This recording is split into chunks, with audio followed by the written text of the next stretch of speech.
Taylor Miller's Persuasive Speech audience of 4. Hello,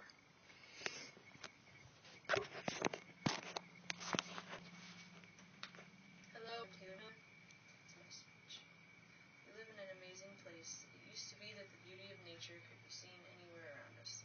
The natural wilderness, full of life and wonder. Forests were whole. The ground under our feet was made of rock and soil, rather than filled with garbage. Animal life was left undisturbed other than for the need of food, and the air and water was crisp and clean. Can you imagine living in a time when all of these things were true? I can, and the thought of it is simply and utterly heavenly. As you know, there's a growing concern for the health of our environment. We as humans are consumers, and as such, we produce massive amounts of waste and pollution. We've made parts of the earth ugly and uninhabitable. It is to the point of never being completely reversible and has been for a very long time. Comparing this reality to the healthy planet of the past is stunning.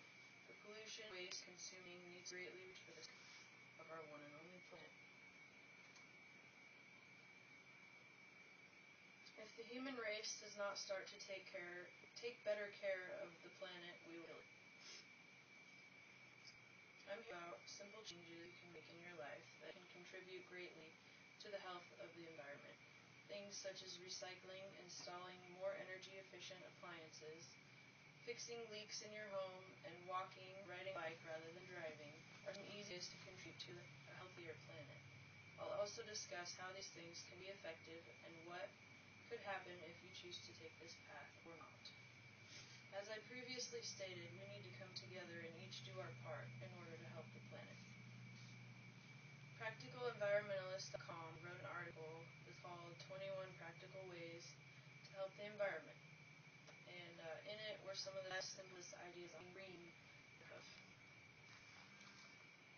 Recycling is probably the easiest and one of the best ways to help the environment.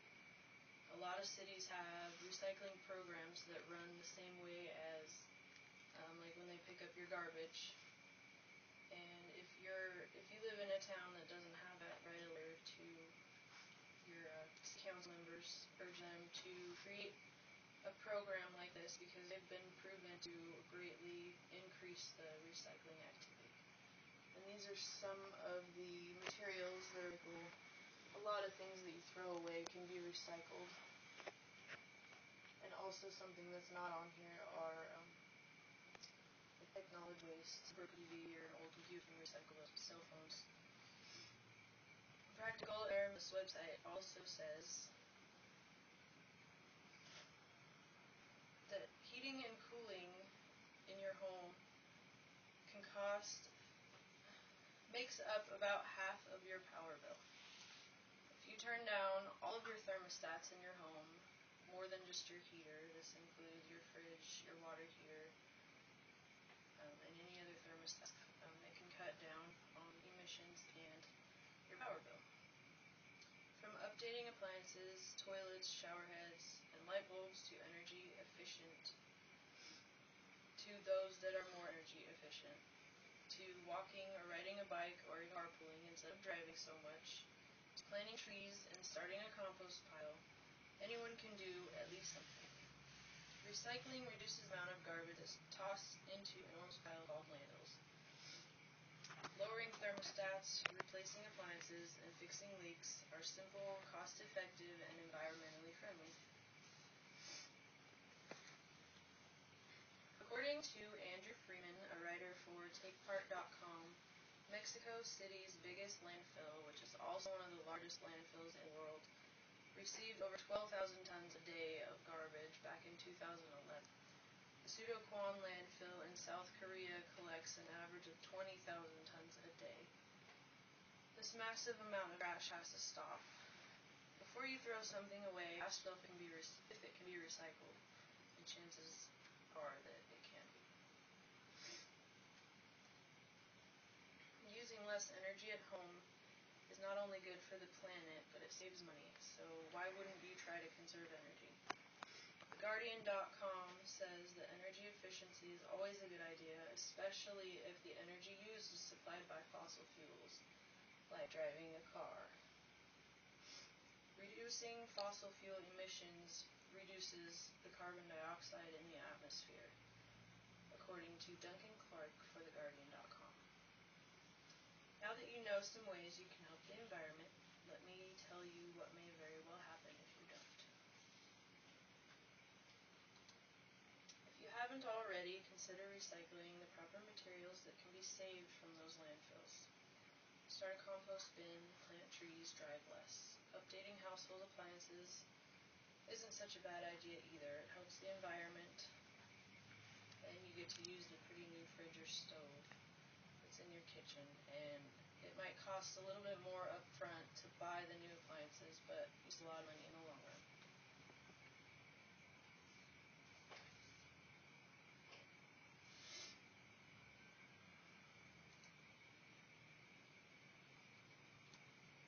Think again of the lush green forest, healthy, rich soil, easy to breathe air. Now imagine if we could somehow obtain a clean earth like that. Some places, it's not possible to reverse the damage that's been done, but others are repairable, and the still beautiful places could remain unscarred by the human waste.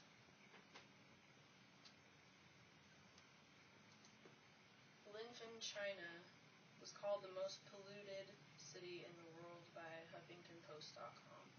This picture is of Shanghai, and Li Jing, a writer from the South China Morning Post, wrote an article, and in it he said that the smog is caused by almost 200 different power plants which use coal. They burn coal for energy, and the smog is so thick that the people in China have to wear masks. They can't even hardly breathe when they walk outside, and it's caused a lot of chronic illnesses and even lung cancer. And also, the smog is so thick in China that it can be seen from space via satellite. Chernobyl, Ukraine, which is the site of the worst nuclear meltdown in history, it remains uninhabitable. More places could end up like these if we don't change our behavior. Here's something to think about. Would you rather just forget you've heard this speech and not worry about any of this environmental stuff, leaving a dirty, ill planet for your children and their children to worry about? Or would you rather spend your days trying your best to conserve and feeling proud of your contribution toward a healthier environment? Every little bit helps. Caring for our environment is something that's very important to me and close to my heart. I'm hoping that information that I've shared with you will bring it closer to home for you as well. If the human race does not start to take better care of our planet, we will eventually kill it. There are many different ways to take care of the environment. Some of these ideas include recycling everything that you can, driving your vehicle less often, sealing any and all leaks, and composting, although there are many, many other things that you can do. Taking action is your responsibility, and it will have a great impact on the well-being of the planet we live on. Ignoring the problem will not make it go away, it will make it worse. Think once again of the beautiful, healthy, green earth we imagined before. Now think of your children, or future grandchildren. You want them to have the natural, lush greenery for themselves, don't you?